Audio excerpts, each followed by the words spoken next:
সকলকে স্বাগত। আমি প্রগতি শুরু করছি আজকের সংবাদ। মেদিনীপুর মেডিকেল কলেজ হাসপাতালের অচলাবস্থা এখনো কাটলো না। সিআইডি তদন্ত শুরু করেছে। মঙ্গলবারের পরে বুধবারও একইভাবে তদন্ত করেন আধিকারিকরা। মেদিনীপুর মেডিকেল কলেজ হাসপাতালের অচলাবস্থা এখনো কাটলো না। সিআইডি তদন্ত শুরু করেছে। মঙ্গলবারের পরে বুধবারও একইভাবে তদন্ত করেন আধিকারিকরা। উল্লেখ থাকে, মেদিনীপুর মেডিকেল কলেজ হাসপাতালে 5 জন প্রসূতি মাকে নষ্ট হওয়া সেলাইন দেওয়ার ফলে এক মায়ের মৃত্যু হয়। বাকি 4 জনও গুরুতর অসুস্থ হন। তাদেরকে গ্রিন করিডোর করে কলকাতায় পাঠানো হয়েছে। অপরদিকে মেদিনীপুর স্বাস্থ্য ব্যবস্থা নিয়ে নানা প্রশ্ন তুলেছেন বিরোধীরা। অপরদিকে এই ঘটনা শুধুমাত্র নষ্ট হওয়া সেলাইন নয়, জুনিয়র চিকিৎসকরা না জেনে অপারেশন করার ফলে এই ঘটনা ঘটেছে। কোনো সিনিয়র চিকিৎসক ছিলেন না। সিজার করলে সারা দেহে কেন এত রক্ত এলো, ময়নাতদন্তের পরে রিপোর্ট হাতে আসার পরে স্বাস্থ্য দপ্তরের পক্ষ থেকে সিআইডি তদন্ত শুরু হয়েছে। অপরদিকে মেদিনীপুর মেডিকেল কলেজ হাসপাতালের অধ্যক্ষ মৌসুমী নন্দীকে জিজ্ঞাসাবাদ করছে সিআইডির কর্তারা। পাশাপাশি হাসপাতাল থেকে বিজ্ঞপ্তি জারি করা হচ্ছে, কোনো জুনিয়র চিকিৎসকরা আর অপারেশন করতে পারবেন না। এই বিজ্ঞপ্তির পরে নানা প্রশ্ন দেখা দিয়েছে। তাহলে জুনিয়র চিকিৎসকরা শিখবেন কিভাবে? যেখানে ডাক্তারি পড়তে গেলে সিনিয়রদের সঙ্গে নিয়ে সবকিছু শিখতে হয়, সেখানে এই বিজ্ঞপ্তির পরে স্বাস্থ্যকর্তারা কি বলেন সেই দিকে তাকিয়ে রয়েছেন সকলেই। তবে মেদিনীপুর মেডিকেল কলেজ হাসপাতালে এই ঘটনার পরে স্বাস্থ্য ব্যবস্থা কিছুটা হলেও উন্নতি হয়েছে বলে জানালেন রোগীর আত্মীয়রা।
मैडम पीछे से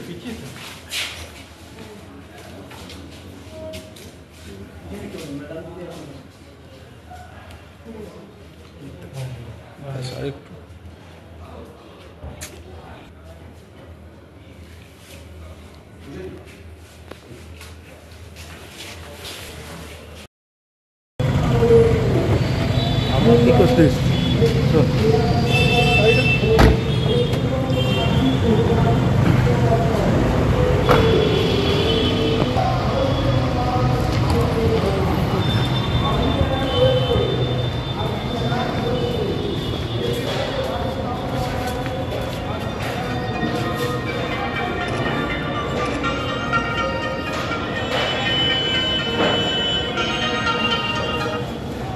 হ্যালো, মেডিকেল কলেজে এলো, আবার মেডিকেল কলেজে এলো।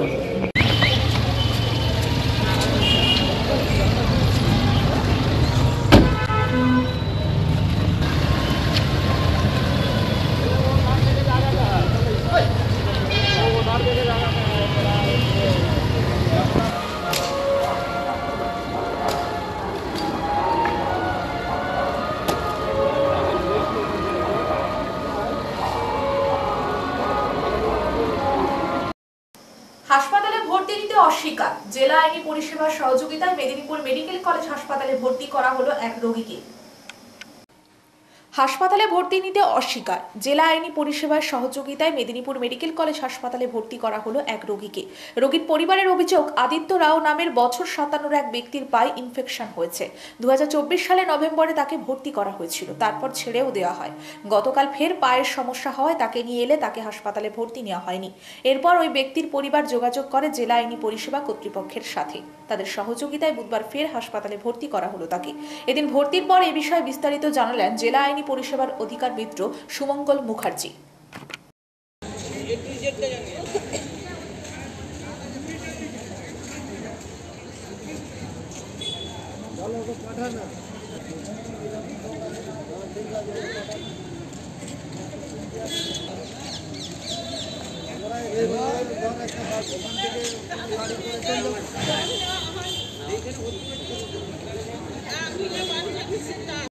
প্রতিনিয়ত জাতীয় সড়কের পাশাপাশি রাজ্য সড়কেও একের পর এক পথ দুর্ঘটনার সংখ্যা বাড়ছে। বিশেষ করে শীতকালে ভোরে ঘন কুয়াশা, অন্যদিকে দ্রুত গতিতে বাইক চালানোর ফলে প্রতিনিয়ত দুর্ঘটনা ঘটছে। তবে জাতীয় সড়ক বাদেও বেলদা শহরের মধ্যে দ্রুত গতিতে একের পর এক গাড়ি চালানোর ঘটনা আতঙ্ক দেখা দিয়েছে সাধারণ মানুষের মনে। বিশেষ করে দামি গাড়ি কিনে ছেলেদের হাতে তুলে দিয়েছেন পরিবারের সদস্যরা, আর তা থেকেই দিনের পর দিন পথ দুর্ঘটনা ঘটছে। পুলিশের পক্ষ থেকে তা বন্ধ করার চেষ্টা করলেও হচ্ছে না। বিদ্যালয়ে পঠন পাঠনের পাশাপাশি ভবিষ্যতে ছাত্রছাত্রীদের স্বাবলম্বী করতে আয়োজন করা হলো পৌষালী হাওয়ার পিঠে পুলি উৎসব 2025 নামক এক কর্মসূচি, যেখানে বিদ্যালয়ে গতানুগতিক পঠন পাঠনের একঘেয়ে পরিবেশ থেকে বেরিয়ে আনন্দ উৎসাহের সঙ্গে এই উৎসবে অংশগ্রহণ করে ছাত্রছাত্রীরা। বিদ্যালয়ে পঠন পাঠনের পাশাপাশি ভবিষ্যতে ছাত্রছাত্রীদের স্বাবলম্বী করতে আয়োজন করা হলো পৌষালী হাওয়ায় পিঠে পুলি উৎসব 2025 নামক এক কর্মসূচির, যেখানে বিদ্যালয়ে গতানুগতিক পঠন পাঠনের একঘেয়ে পরিবেশ থেকে বেরিয়ে আনন্দ উৎসাহের সঙ্গে উৎসবে অংশগ্রহণ করে ছাত্রছাত্রীরা। সমস্ত বিষয়ে তাদের সঙ্গে সহযোগিতার হাত বাড়িয়ে দেন শিক্ষক শিক্ষিকারা। এমনই এক অভিনব কর্মসূচির আয়োজন করা হলো বুধবার পশ্চিম মেদিনীপুরের বেলদা থানা বড়মোহনপুর উচ্চ মাধ্যমিক বিদ্যালয়। এই উৎসবে পঞ্চম থেকে দ্বাদশ শ্রেণীর ছাত্রছাত্রীরা পৌষালীর বিভিন্ন পিঠে পুলি নিয়ে স্টল দেয়। পাশাপাশি ছিল চিকেন পকোড়া, বিরিয়ানি, ফুচকা, চা কফির মতন অন্যান্য খাদ্য সামগ্রী। ন্যায্য মূল্যে ওই সকল খাদ্য সামগ্রী কিনে সেগুলির স্বাদ গ্রহণ করেন বিদ্যালয়ে আসা অন্যান্য ছাত্রছাত্রী সহ শিক্ষক শিক্ষিকারা। বিদ্যালয়ে এই ধরনের উদ্যোগ এবছর প্রথম। তবে ছাত্রছাত্রী সহ শিক্ষক শিক্ষিকারা যেভাবে আনন্দের সঙ্গে আজকের এই উৎসবে অংশগ্রহণ করেছেন, তাতে আগামী দিনে এই উৎসব আরো বড় মাপে করার পরিকল্পনা রয়েছে বলে জানালেন বিদ্যালয়ের প্রধান শিক্ষক সঞ্জয় মোদক। পাশাপাশি তিনি জানান, এই ধরনের কর্মসূচির ফলে ছাত্রছাত্রীরা তাদের একঘেয়ে পড়ার পরিবেশ থেকে বেরিয়ে আনন্দ লাভের পাশাপাশি বিদ্যালয়মুখী হবে। সেই সঙ্গে ভবিষ্যতে জীবিকা নির্বাহের নতুন দিশা খুঁজে পাবে তারা। বিদ্যালয়ের এই উদ্যোগে খুশি ছাত্রছাত্রীরা।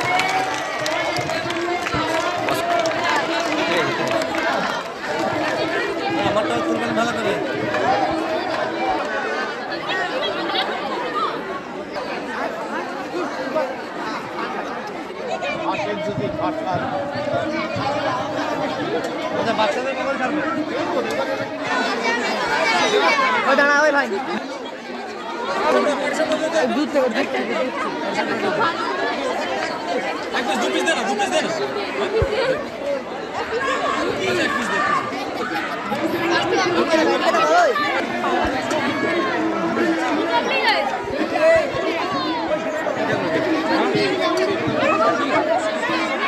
নিবি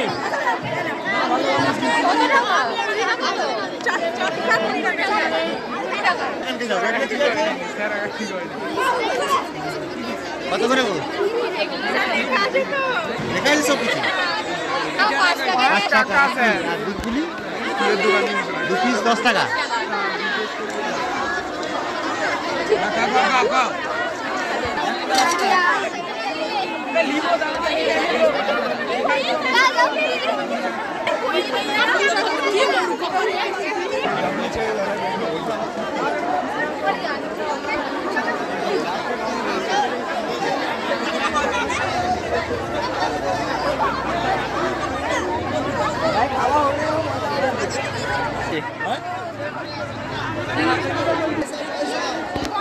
পয়সা ছাড়া দিবি না।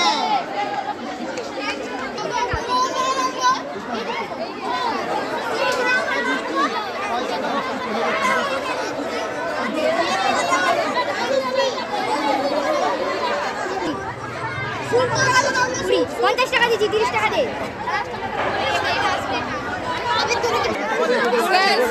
আপনার কাছে খুচরো হবে 50 টাকা।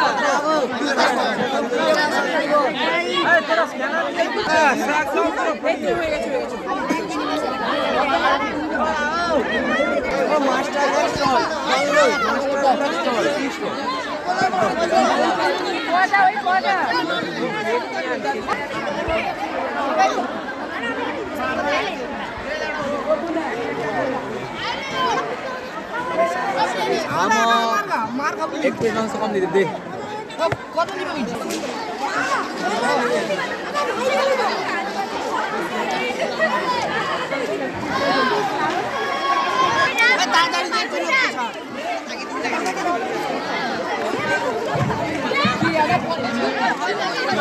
আপনাদেরও কি ফুচকা পয়সা দাও না আপনাদেরও কি ফুচকা না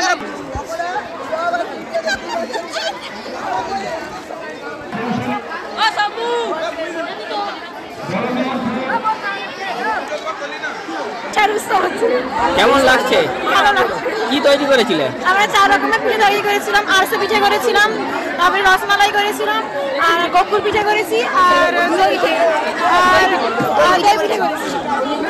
এগুলো কি বাড়িতে নিজেরা করেছিলে? বাড়ি ফেলছিল? না, আমরা মিলে করেছি সব। এই যে পড়াশোনার বাইরে আজকে একটা নতুন ধরনের উদ্যোগ, কেমন লাগছে? ভালো লাগছে। আমরা স্যারকে বলেছিলাম, স্যার তাই বলেছিলেন। ভবিষ্যতে কি চাইছো? আরো একবার হোক, ভালো করে হোক, আমরা আরো ভালো করে দিব, তখন অনেক বেশি করে আনবো। তোমার নাম? আমার নাম সাথী বাড়ি। কোন ক্লাস? ক্লাস 11। তোমার নামগুলো বলো। তোমার নাম? সঞ্চিতা অধিকারী। তোমার নাম? পিঠেপুলি উৎসবে আমরা শিক্ষকরা এবং ছাত্রছাত্রীরা সবাই পিঠেপুলিতে খুব আনন্দ করছি। সব রকমের পিঠে রয়েছে, দুধ পুলি, পাটিসাপটা, কাঁকড়া পিঠে, হ্যাঁ, এবং আরও চাউমিন, বিরিয়ানি সমস্ত রয়েছে। আমরা সবাই ন্যায্য মূল্য দিয়ে হ্যাঁ কিনে খাচ্ছি এবং খুব আনন্দ উপভোগ করছি। হ্যাঁ, কত টাকা হলো? কত টাকা করে পিস বিক্রি করছিলে? 5 টাকা 10। কেমন লাগছে এই উদ্যোগ? খুব এক্সাইটিং আর প্রচুর আনন্দ। ভবিষ্যতে কি চাইবে? ভবিষ্যতে তো চাকরি করবো, কিন্তু এসব কিছু করবো না, কিন্তু ভবিষ্যতে চাকরি করার ইচ্ছা আছে। না, এগুলো কি স্কুলের উদ্যোগে হওয়া উচিত তোমরা মনে করো? হ্যাঁ, বছর আগে হওয়া উচিত। স্কুলের পড়াশোনার বাইরে এই ধরনের একটা উদ্যোগকে কেমন লাগছে মনে হয়? তোমার নাম? তোমার নাম? আজকে আজকে আমাদের স্কুলের পক্ষ থেকে আমাদের এখানে খাই উৎসব কি তৈরি করছো তুমি? আমরা এখানে চা, মশলা মুড়ি, কফি সমস্ত কিছু খুবই কম দামে ছাত্রছাত্রীদের কাছে কথা ভেবে খুব কম দামে আমরা বিক্রি করছি। সব কেমন লাগছে? খুব ভালো লাগছে। খুব পড়াশোনার মধ্যে সব প্রতিদিন আমরা পণ্ডিত হই, কিন্তু আজকের এই একটা অন্যরকম অনুভূতি মনে হচ্ছে। এই উৎসব কি আগে হয়েছে স্কুলে? না, এটা প্রথম বছর হচ্ছে। এবার আইনি নোটিশ পাঠানো হলো কাঁথি পুরসভার চেয়ারম্যান তথা তৃণমূল নেতা সুপ্রকাশ গিরিকে। এবার আইনি নোটিশ পাঠানো হলো কাঁথি পুরসভার চেয়ারম্যান তথা তৃণমূল নেতা সুপ্রকাশ গিরিকে। কন্ট্রাক্ট কোঅপারেটিভ ব্যাংকের ডিরেক্টর নির্বাচনের মনোনয়নপত্র তোলার সময় সাংবাদিকদের মুখোমুখি হয়ে সুপ্রকাশ গিরি বলেন, এই ব্যাংকে শুভেন্দু অধিকারীর চামচা এসেছিল, যারা শুভেন্দু অধিকারীর একাধিক বেআইনি অ্যাকাউন্ট করে দিয়েছিল। শুভেন্দুর সঙ্গে যারা ছিলেন তার মধ্যে অনেক ব্যবসায়ী রয়েছে, ডুপ্লিকেট অ্যাকাউন্ট খুলেছিল, সব তদন্ত হবে। এই বক্তব্যের মর্মে শুভেন্দু অধিকারীর ভাই তমলুক লোকসভা কেন্দ্রের প্রাক্তন সাংসদ দিব্যেন্দু অধিকারীর আইনজীবীকে দিয়ে সুপ্রকাশ গিরিকে ইমেল মারফত একটি আইনি নোটিশ পাঠিয়েছেন। 3 দিনের মধ্যে চিঠির জবাব না দিলে আইনানুগ ব্যবস্থা নেবেন বলে এমনটা জানিয়েছেন দিব্যেন্দু অধিকারীর আইনজীবী অনির্বাণ চক্রবর্তী। মনোনীতরা জিতেছেন, যারা তৃণমূল কংগ্রেসের সঙ্গে গদ্দারি করবেন, মমতা বন্দ্যোপাধ্যায়ের প্যানেলের সঙ্গে গদ্দারি করবেন, দল প্রস্তুত আছে তাদের বিরুদ্ধে ব্যবস্থা নেওয়ার জন্য। এবং আমাদের রাজ্যের নেতৃত্বরা বসে যে ঠিক করেছেন, রাজ্য প্যানেল ঠিক করে পাঠিয়ে দেবেন, তার বিরুদ্ধে যারা প্যানেলে দাঁড়াবেন দল ব্যবস্থা নেবে। 99% তো তৃণমূল কংগ্রেসের ব্যানারেই তো জয়লাভ। হ্যাঁ, নিশ্চিত হবে। 99% তৃণমূল কংগ্রেসের ব্যানারেই জয়লাভ করেছে এবং 99% তৃণমূলেরই ডাইরেক্টর জিতবেন, এতে কোনো সন্দেহের কারণ নেই। যারা কিছু ফায়দা নেওয়ার চেষ্টা করছেন, কিছু ব্যবসায়ী আছেন যারা অসাধু ব্যবসায়ী, হ্যাঁ, এখানে অনেক রকমভাবে দুর্নীতি করেছেন এই ব্যাংকে শুভেন্দু অধিকারীর হাত ধরে। শুভেন্দু যেমন দুর্নীতির সঙ্গে যুক্ত, ওই দুর্নীতিগ্রস্তরাও শুভেন্দুর মদত নিয়ে এখানে নমিনেশন করছেন, দেখা যাচ্ছে লজ্জাও নেই, নিজেদের প্যানেলকে জিতাতে পারেননি। এরা লজ্জা নেই, এরা নিজেদের প্যানেলে একজন করে জিতেছে আর বাকি সব গোহারা হেরেছে, তারপরেও এরা ডাইরেক্টরে যাওয়া এসছে। সব মূর্খ অজ্ঞগুলো এসছে, নিজেদের প্যানেলে দাঁড়িয়েছিল। একটা নাম আমি বলছি না, উনি নিজের প্যানেল জিতাতে পারেননি, একা জিতেছে, সে আবার ডাইরেক্টর হওয়ার স্বপ্ন দেখছে। লজ্জা লাগা উচিত হবে। এই লজ্জা কোথায় নিয়ে যাবেন? এরা হচ্ছে নিজের ব্যাংকে এত দুর্নীতি করেছে, হ্যাঁ, কোনো ব্যাংকে কোনো চাকরি দিয়েছে কোনো পরীক্ষা ছাড়া, ভাইস চেয়ারম্যান কি সব ছিল নাকি জানি না, সব ব্যাংকের টাকা লুট করেছে এরা। এই লুটের বিরুদ্ধে আমাদের প্রতিবাদ, মমতা বন্দ্যোপাধ্যায়ের প্যানেলই জয়লাভ করবে। আগামী দিনে দেখবেন এখান থেকে এই লড়াই শুরু। এই গেটে দাঁড়িয়ে শুভেন্দুকে তাড়িয়েছিলাম, আর এই গেটে দাঁড়িয়ে বলছি শুভেন্দুর দালালদেরও তাড়াবো। মঙ্গলবার মকর সংক্রান্তির দিন লালগড়ের নেতাই গ্রামে গিয়ে শহীদ পরিবারগুলির সঙ্গে দেখা করলেন শুভেন্দু অধিকারী। মঙ্গলবার মকর সংক্রান্তির দিন লালগড়ের নেতাই গ্রামে গিয়ে শহীদ পরিবারগুলির সঙ্গে দেখা করলেন শুভেন্দু অধিকারী। প্রশাসনের অনুমতি না মেলায় 7ই জানুয়ারি নেতাই দিবসে তিনি আসতে পারেননি। মঙ্গলবার বেলা 4টা নাগাদ নেতাই পৌঁছাতেই জনতার ঢল নামে। গ্রামবাসীদের নিয়ে শহীদ বেদিতে মাল্যদান করেন। সেখানে নেতাই গণহত্যাকাণ্ডের আহত 28 এবং নিহত 6 জনের পরিবারের সদস্যরা উপস্থিত ছিলেন। তাদের সঙ্গে দীর্ঘক্ষণ কথা বলেন। 7ই জানুয়ারি নেতাই দিবসের দিন তাকে শহীদ বেদিতে শ্রদ্ধা জানানোর অনুমতি না দেওয়ায় পুলিশের তীব্র সমালোচনা করেন। পুলিশ ওটা নদী শেষ ধ্বংস, একদম ভগবান যা দিয়ে গেছে সব ধ্বংস। অজয়, দামোদর, কংসাবতী, সুবর্ণরেখা কারো না, গেড়ু তুলে খাচ্ছি থেকে। আমি আপনাদের কাছে এসেছি, কোনো রাজনৈতিক নয়, এটা আমার কমপ্লিটলি পার্সোনাল ভিজিট। এতজনের বাড়িতে তো যাওয়া সম্ভব নয়। 28 জন আহত পরিবার, 9 জন শহীদ পরিবার, এছাড়াও গ্রামবাসীরা সবাই আমার অত্যন্ত আপনজন, পরিচিতি। আমি 2011 সালে আপনাদের কাছে এসে আমি দেহ কুড়িয়েছিলাম। আহতদেরকে নিয়ে গিয়ে মেদিনীপুর এবং কলকাতায় চিকিৎসা করিয়েছিলাম। সেই দিন থেকে আমার আপনাদের সঙ্গে একটা আত্মিক সম্পর্ক। আমি কোনোদিন 7ই জানুয়ারি রাজনীতির কথা বলি না, রাজনীতির পতাকা নিয়ে আসি না। আমি যে রাজনীতিতে বিশ্বাস করি সেটা সবাইকে করতে হবে, এটাও চাপিয়ে দিই না। আমি 2011 সালে 7ই জানুয়ারি যে ঘটনা ঘটেছিল, তারপরে আমি 30 জানুয়ারি এখানে শহীদ বেদি আমার নিজের ব্যক্তিগত খরচে তৈরি করেছিলাম। 30 জানুয়ারি 2011, যেদিন গান্ধীজির শহীদ দিবস, গান্ধীজিকে যেদিন খুন করা হয়েছিল 30 জানুয়ারি, সেই দিনকে মাথায় রেখে আমি এখানে শহীদ বেদি নির্মাণ করি। এখানে 2টোর সময় আমি এসে শহীদ বেদি উদ্বোধন করে আমাদের লালগড় রামকৃষ্ণ মাঠ যে আছে স্কুল, তার মাঠে শহীদ পরিবার, আহত পরিবার এবং কয়েক হাজার মানুষকে নিয়ে স্মরণ সভা করেছিলাম। তারপর থেকে 12 সাল থেকে আমি এই দিনটায় এসে পুষ্পমাল্য অর্পণ করি এবং শহীদ পরিবার এবং আহতদের সঙ্গে মিলিত হই। যারা আসেন তাদের সঙ্গে আমার সাক্ষাৎ হয়। আমি তাদেরকে কিছু সামান্য সহযোগিতা করি, অত্যন্ত সামান্য। এবং তাদের একটা শীতবস্ত্র গায়ে দিই উপহার, মানে স্মারক হিসেবে। গ্রামবাসীদের 2-4 কথা বলি, নীরবতা পালন করিয়ে চলে যাই। তা আমি সমস্ত আমার পদ যা ছিল তৃণমূলে সব ছেড়ে আমি 2020 সালের 19 তারিখে ডিসেম্বর মাসে বিজেপিতে যোগ দিই। আমি একজন নাগরিক হিসেবে আপনারও যেমন অধিকার আছে, আমারও অধিকার আছে যে কোনো রাজনীতি করা। তারপর থেকে 2020 সালের 2021 সালে আমাকে প্রথম বাধা দেওয়া হয়, আমি তবু এখানে এসে করি। 2022 সালে আমাকে বাধা দেওয়া হয়, আমি কলকাতা হাইকোর্টে যাই। কলকাতা হাইকোর্ট আমাকে বলে যে আপনি গিয়ে আপনি একা এবং সঙ্গে আপনার সিকিউরিটি শুধু থাকবে, আপনি মাল্যদান করে চলে আসবেন। কিন্তু আমাকে মমতার পুলিশ 4000 পুলিশ এনেছিল আমাকে আটকানোর জন্য। এদিকে আপনার ধরমপুরে আটকেছে, এদিকে রামগড়ে আটকেছে, ওদিকে আমি এসেছিলাম ভীমপুর দিয়ে। ভীমপুরের পরে চিৎকার আগে লোহার বেড়া করে কয়েক হাজার পুলিশ আমাকে আটকায়, হাইকোর্টের অর্ডার থাকা সত্ত্বেও তা আটকায়। এবং আমি পরবর্তীকালে হাইকোর্টে পুলিশের বিরুদ্ধে কন্টেম করি, সুপ্রিম কোর্ট পর্যন্ত হয়েছে। আমি 23 সালে আসতে পারিনি, 24 সালে আমি আবার হাইকোর্টে যাই। হাইকোর্ট আমাকে, এখানকার যারা শাসক দলের নেতা তারা বলে আমরা এখন স্মৃতি রক্ষা কমিটির মালিক, তারা গিয়ে বলে যে আমাদের সকাল 6টা থেকে রাত্রি 8টা অবধি হবে, কেউ আসতে পারলে 8টার পরে আসুন।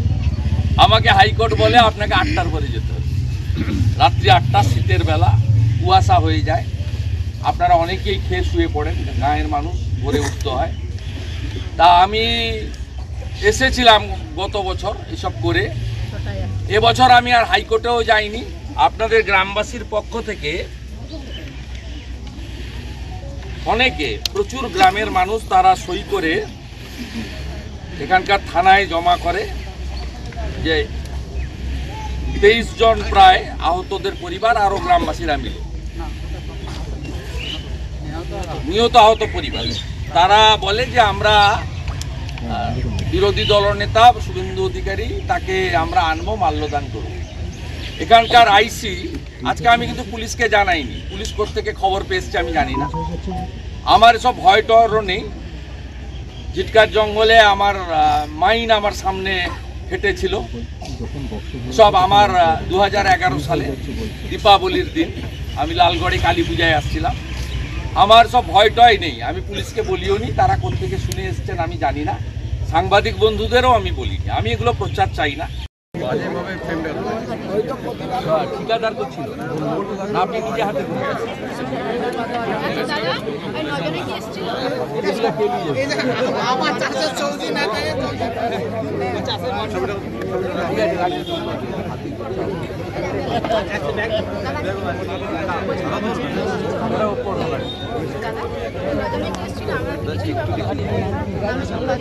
নজন আর 18